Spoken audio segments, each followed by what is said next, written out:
ஜென்ராம் சாரோட பார்வையை கேட்டுருவோம்.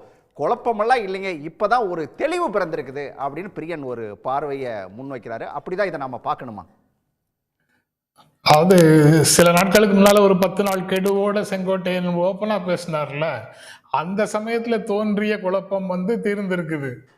ஆனா கட்சிக்குள்ள இருக்கக்கூடிய குழப்பங்கள் புதிதாக வேறு சில குழப்பங்களுக்கு இது இடமளித்திருக்கிறது.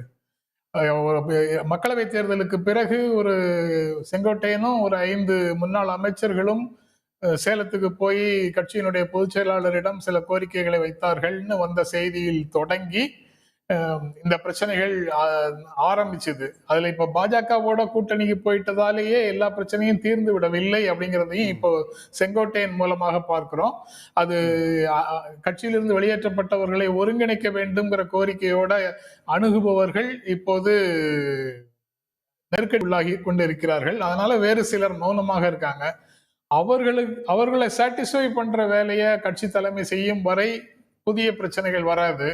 அவர்களுக்கு ஏதேனும் ஒரு அதிருப்தி வரும்போதோ அல்லது தேர்தலில் ஒருவேளை அவர்கள் தொகுதியில வெற்றி பெற முடியாமல் போனாலோ புதிய சிக்கல்கள் வரும். நேற்று இந்த சந்திப்பு, அதை தொடர்ந்த அறிவிப்பு, இது எல்லாமே அந்த செய்தியை தெளிவாக சொல்லுது. கட்சிக்கு உள்ள குழப்பங்கள் தீர்கின்றன, ஆனால் தேர்தல் களத்துல அது இன்னும் கூடுதலாகுது அப்படிங்கிறத அவங்க தெளிவா சொல்றாங்க. ஏன்னா எடப்பாடி பழனிசாமி தலைமையை வீழ்த்துவதுதான் எங்களுடைய பிரதான நோக்கம் அப்படின்னு அவங்க சொல்றாங்க. அதற்கு நேரடியாக அவர்களுக்கு வலிமை இருப்பதாக நானும் நினைக்கல. அந்த அதிமுக கட்சி எப்படி நினைக்குதோ அதே மாதிரிதான் நானும் நினைக்கிறேன். நேரடியாக அவர்களால் வீழ்த்த முடியாது.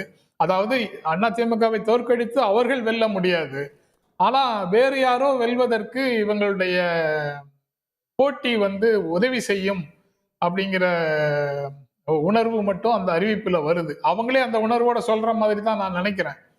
ஏன்னா அவங்க நேரடியாக அதிமுக கேண்டிடேட்ஸை வீழ்த்துவதற்கு அவங்க கேண்டிடேட்ஸ் போட்டு அவங்களால பவர்ஃபுல்லா அதை செய்ய முடியாது. விஜய் மாதிரி அதாவது ஒரு கட்சியோட சேர்ந்து அதை செய்வதற்கு முயற்சி செய்யலாம். அப்படின்னா அது 234 தொகுதியிலையும் இவர்கள் சேர்ந்து இருக்கக்கூடிய கூட்டணி அதிமுக பாஜக கூட்டணியை எதிர்த்து போட்டியிடும் அப்படிங்கிற ஒரு செய்தி வருது. அதுல ஒருவேளை இவங்க எல்லாரும் ஒரு டெயின்டட் இமேஜோட இருக்காங்க, இவங்களோட கூட்டணி சேர வேண்டாம் அப்படின்னு தவேக முடிவெடுத்தது என்றால் இவங்க அந்த வேலையை செய்ய முடியாது. அப்ப இவங்க ஒரு ஸ்பாயிலராக மட்டும்தான் போட்டியிட முடியும். அப்ப எல்லாரும் குக்கருக்கு வந்துருவாங்க, எல்லாருமே குக்கர் சின்னத்துல களமிறங்கிடுவாங்க, அப்படி எடுத்துக்கலாமா? தனியாக குக்கர் சின்னத்துல தான் நின்னாகணும், வேற வழி இல்லை. இல்லைன்னா அவங்க ஓபிஎஸ் நின்ன மாதிரி பலாப்பழம் மாதிரி ஏதாவது ஒண்ணு வாங்கிட்டு திரும்பவும் நிக்கலாம். அதை விட எல்லாருமே குக்கருக்குள்ள வந்துடுறதுதான் எளிது அப்படின்னு அவங்களுக்குள்ள பேசலாம். அதுல எவ்வளவு தூரம் ஒற்றுமை இருக்கும், அதுல எவ்வளவு தூரம் ஒற்றுமை இருக்குங்கிறதும் ஒரு கேள்விதான். அப்படி முடியாத பட்சத்துல இவங்க அதிமுகவுக்கு மட்டும் எதிராக கேண்டிடேட் போட போறாங்களா, இல்ல தேசிய ஜனநாயக கூட்டணி முழுவதற்கும் எதிர்த்து கேண்டிடேட் போட போறாங்களாங்கிறதும் ஒரு கேள்வியாகத்தான் இருக்குது. அப்படி ஒரு நிலைமை வந்தால் அதிமுக கூட இருக்கக்கூடிய கட்சியை எப்படி பார்க்கும் அப்படிங்கிற கேள்வியும் அதற்குள்ளே எழுகிறது. உடனுக்குடன் செய்திகளை தெரிந்து கொள்ள சன் நியூஸ் பெல் ஐகானை கிளிக் பண்ணுங்க.